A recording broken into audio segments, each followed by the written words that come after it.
So ano nga ba ang mga bagay na pwede mong gawin upang maaligaga ang isang lalaki sa pagkamis niya sa'yo? Anong ibig sabihin ng maaligaga? Yung tipong lagi kanyang iisipin, lagi kanyang hahanapin, lagi kanyang mamimiss. Di ba? Ang sarap sa pakiramdam ng ganyan mga kamamay. Yung tipong lagi kang hinahanap ng isang lalaki, laging aligaga kung nasaan ka, kung kailan ba kayo muling magkikita, kung kayo man is LDR, lagi siyang gustong-gustong makipagkita sa iyo. Lagi siyang may plano na kailan ka ba uuwi, kailan ba tayo gagala. Yung ganyan ba mga kamamay, lagi kang hinahanap ng isang lalaki. So ngayon sa video na to, ilang pag-uusapan natin. At sana makatulong yung mga advice na aking share sa inyo upang maaligaga ang isang lalaki sa pagkamis niya sa iyo. So wag natin ito masyadong patagalin. Ito yung unang kailangan mong gawin upang mamiss ka ng isang lalaki. Dapat kailangang lagi kang malinis at mabango. Yes mga kamamay, sa inyong relasyon, kailangan ikaw yung babaeng malinis sa katawan at laging mabango. Siyempre nasa relasyon ka eh. In a relationship ka, hindi po pwedeng gusgusin ka. Hindi po pwedeng lagi kang amoy pawis, amoy putok. Baka mamaya kapag kaganyan, hindi ka mamiss ng isang lalaki. Bakit? Kasi tatatak talaga sa isipan niya at sa ilong niya yung amoy mo. Okay, gusto ko hanapin kayo ng isang lalaki, mamiss kayo ng isang lalaki dahil nandoon yung kagustuhan niyang maamoy ka palagi. Tandaan niyo mga kamamay, ang mga lalaki gusto po namin yung mga babaeng mababango. Kahit alam ko, mga girls, ganyan din kayo. Kaya please, nakakadagdag po ng attraction sa isang babae kung kayo po ay sa isang lalaki, kung kayo man is malinis at mabango. Yung tipong nanggigigil ka agad siya sa inyo kapag mabango kayo. Pero kung wala kayong amoy, okay lang sana kung walang amoy, pero yung mabaho kayo, amoy pawis kayo, amoy araw kayo, hindi kayo mamimiss ng isang lalaki, tandaan nyo yan. Di ba? Kaya nga po maraming mga lalaki ang kapag halimbawa, naamoy kayo, sinasabi talaga, ang bango. Ang bango, sino yon? Pero ikaw kahit maganda ka, wala kang amoy o something na may naamoy sa'yo, sayang yung babae na yun, ang ganda pa naman, pero amoy tokpo. Di ba? May masasabi. Pero kung kayo man ay mabango, malinis sa katawan, lalo pat nasa relasyon kayo, dyan po kayo kamimisan o hahanapin ng isang lalaki dahil sa amoy po ninyong yan. Kaya maniwala kayo mga girls, yung amoy po ninyo, yung scent po ninyo, makakatulong yan sa inyong relasyon. So next, yung pagiging maalaga po ninyo sa tuwing magkasama kayo. Yes mga kamamay, mahalaga din po ito para ang isang lalaki maaligaga. Ang isang lalaki maaligaga sa paghahanap sa inyo o sa pagkamis sa inyo, dapat maalaga rin po kayo. Maalaga kayo kapag magkasama kayo. Para sa ganoon, maramdaman, ma-feel ng isang lalaki, meron siyang kasintahan, meron siyang asawa, meron siyang jowa. Di ba? Para sa ganoon, yung lalaki mamiss ka. Kapag magkahiwalay kayo, iisipin nyo na, kailan kaya ulit kami magkikita ni babe? Napaka-showy pala niya, napaka-maalaga pala niya. Talagang nafe-feel ko na boyfriend niya ako. Nafe-feel ko yung pagiging asawa niya sa akin. So, kailan ko kaya siya ulit makakasama? So, nagbibigay yun ng trigger sa isipan ng isang lalaki para gustuhin niya na muli kanyang makasama. Dapat maalaga kayo. Pero kung kabaliktaran nito, mangyayari mga kamamay, wala man lang kayong kasweet-sweet. Hindi nyo malamang siya, alam nyo, tinutulungan. Hindi nyo man lang siya pinapakitaan ng magagandang bagay. Hindi kayo maalaga. Kakain kayo sa labas, pero gusto mo, idudulot siya yung lahat, Disney princess? Hindi po, tulungan mo. Tulungan mo. Tapos, kung may pang-ulam, di ba, bigyan mo. Hindi yung naubos na yung kanya, ayaw mong bigyan, ayaw mong share ng pagkain. Dahil gutom na gutom ka po, pwede ka naman bumili ulit. Di ba? So, bilang isang babae, mga kamamay, magpakita kayo ng pag-aalaga. Kung sabihin nating pawisan yung lalaki, pahidan nyo ng pawis. Diba? Kung natutuyuan ng pawis, lagyan nyo ng towel sa likod. Walang masamang maging maalaga sa isang lalaki. Sign of love and respect po yan, mga kamamay. At sa ganyang paraan, dyan po kayo hahanap-hanapin ng isang lalaki. Sabihin na natin, okay, ginawan mo yan ng ganyan, naging maalaga ka.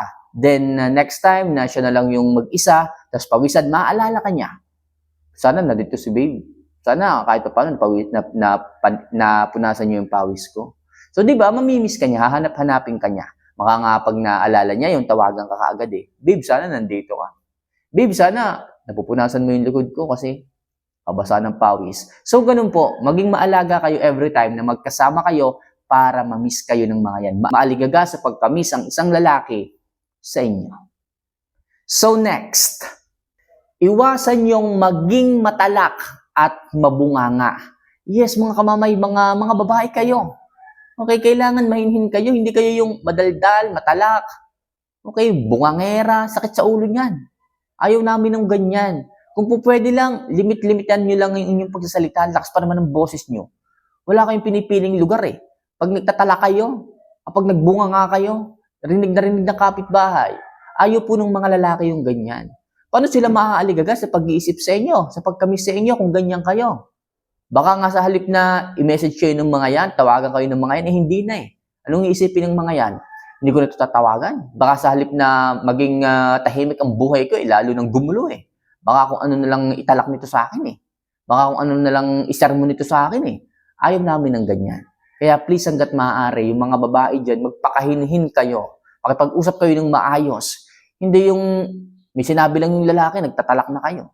May sinabi lang yung lalaki, nagbunga nga na kayo. Sa halip na pag-usapan ng maayos, tinaasan nyo ng boses. Paano kayo mamimiss ng mga yan? Akala nyo, lagi kayong galit. Sabihin nyo, hindi ako galit ha, nagpapaliwanag lang. Pero ang boses nyo man, napakataas eh. Nakakapahiya minsan eh. Minsan nga, iniisip ng lalaki na kanino kaya itong asawa. Uy, nakakahiya din eh. Kasi kung ano pong iniugali ninyo sa isang lalaki, ganun din po nag-feedback kung ano man sana yung ugali ng lalaki pagdating sa ibang tao. Sabi ng ibang tao, kanino bang asawa yun? Ganun. Siguro ganun din yung asawa nung, kaya naging ganun yun. So kita nyo na, kung ano yung tingin ng mga tao sa babae, ganun din yung nagiging tingin sa isang lalaki. Kaya kung kayo man ay ganyan matalak, kung kayo man ay babunganga, bawas-bawasan nyo. Kasi yung respeto nababawasan eh. Kasi yung pag-ibig nababawasan eh. Kasi yung pagkamis nababawasan eh. Kaya please, huwag kayong maging matalak, mabunganga, ilagay nyo po sa lugar pausap na. Okay? So next, hatiin nyo po ang inyong oras para sa ibang tao. Yes mga kamamay, bilang isang babae, hindi dapat sa lalaki lang umiikot yung lahat ng oras ninyo. Hatiin nyo rin sa ibang tao. Paano kayo mamimiss ng mga yan? Kung lahat na lang ng oras ibinigay nyo sa kanila, binantayan nyo na yung lalaki, lagi nyo chinachat, lagi nyo tinatawagan, lagi nyo minimessage, di ba? Hindi ka na na-miss ng isang lalaki kasi lagi kang nandyan. Ready, available ka palagi. Di ba? Ikaw na nga lang lagi yung bumantay sa lalaki eh. Lagi gusto mo mag-update sa'yo every 1 hour. Pwede ba naman yun? Mga lalaki yan. Mag-update ang mga yan kapag gusto ng mga yan, pero wag na wag mong pipilitin kasi baka mamaya maumay sa inyo yung mga yan eh. Kaya please mga kamamay, wag masyadong maraming oras sa isang lalaki para hanapin kayo ng mga yan. Sa inyong pagiging, hindi masyadong nakatutok sa kanila, doon kanila hahanapin. Sa pagkawala ninyo, doon kanila hahanapin. Pero kung palagi kayong nandyan, hahanapin ba kayo? Hindi. Lagi kayong nandyan eh. Kung alin yung mga bagay na wala, yun ang hinahanap. Kung alin yung mga bagay na hindi madalas niyong nakita, nararamdaman, yun ang hinahanap. Kaya please, bawasan niyo po ang oras ninyo sa isang lalaki at imbes, hatiin niyo po ito sa mga taong mahal niyo sa buhay. Sa pamilya mo, sa magulang mo, okay, sa mga kaibigan mo, walang masama dyan. As long as sinasabi mo sa kanya, babe, sisimba lang kami ha, kami ng mga magulang ko, kami magkakapatid, family family, alam mo yun, family bonding lang. O kaya naman, mga kaibigan ko, babe, sisimba lang kami, okay lang ba? Yung ganun. Kailangan dapat meron ka ring source of happiness sa ibang tao, hindi lang sa kanya. Para sa ganun, mamiss ka niya. Mag-guilty siya sa mga oras na hindi siya nakakasama sa iyo, sa mga gala mo, sa pagsimba mo, na dapat siya yung kasama mo. So, pero kung meron siyang basihan na ngumingiti ka doon, nagiging masaya ka kasama mga mahal mo sa buhay. So, sa susunod na panahon, sa susunod na pagkakataon, siya naman yung sasama sa inyo. Kasi na-miss ka niya, na-miss niya yung mga ngiti mo kapag lumalabas ka. Ganun mga kamamay, hatiin mo ang oras mo sa ibang tao. Sa ganyang paraan, mamimiss ka, maaaligaga sa pagkamiss ang isang lalaki sa iyo. So next, hayaan mong siya ang unang mag-message sa inyo. Yes mga kamamay, bilang isang babae, hindi niyo obligasyon na kayo ang maaunang magparamdam. Okay, wag palagi. Pwede namang paminsan-minsan, pero wag palagi. Yung tipong araw-araw niyo na eh. Alas 4 pa lang ng madaling araw, gusto mo, makakachat na kaagad yung lalaki. Huwag ganyan. Mga babae kayo, dapat kayong hinahabol. Dapat kayo ang hinahanapan ng oras. Hanggat maaari, kung gusto nyong maaligaga sa pagkamiss sa iyo ang isang lalaki, pigilan mong sarili mong magparamdam. Kasi sa mga panahong hindi ka nagpaparamdam, nandoon tumataas o doon tumataas yung kagustuhan ng lalaki na makausap ka, na hanapin ka, na mamiss ka. Pero kung malalaman ng isang lalaki na maaga pa lang, nag-message ka na, maaga pa lang, naisip mo na kaagad siya, nababawasan po yung kilig factor, yung pagka-miss factor ng isang lalaki sa inyo. Sabihin ng mga yon, nag-message na pala. Mamaya ko na nga lang ito i-message kasi nag-message naman na siya eh. Mamaya ko na nga lang ito isisin o isisin ko na nga lang muna, mamaya ko na lang re-replyan kasi okay naman na siya eh. Nandiyan na siya eh. Pero yung kaisipan na hindi ka magpaparamdam, hihintayin mo siya, nandoon tataas po mga kamama yung pagka-miss ng isang lalaki sa inyo. Bakit? Dito po kasi yan. Pag hindi ka nagpaparamdam, inabot na ng alas 10 ng umaga, hindi ka pa nagpaparamdam, mag-iisip ang isang lalaki. Kaya hindi nagpaparamdam yung babae na yon. Ano nangyari na doon? Iisipin ka niya ng iisipin sa bawat minuto, oras na lilipas na hindi ka nagpaparamdam, iisipin ka niya ng iisipin. At tumataas yung pagmamahal, yung pagkamis sa iyo ng isang lalaki kapag kaganon. Kasi hindi pa niya alam eh. Hindi pa nagpaparamdam. Ano kayang ginagawa nito? Ano kayang inuuna nito? Ano kayang nangyari dito? 'Di ba? Maghapon niyang iisipin, dadalhin yung pakiramdam na ganon. Kaya mamimiss ka niya. Maaligaga sa pagkamis sa iyo ang isang lalaki kapag ginawa mo na siya palagi ang unang nagpaparamdam sa inyong relasyon. So, ilang muna sa ngayon mga kamamayang ilang mga advice na maaari kong i-advise sa inyo.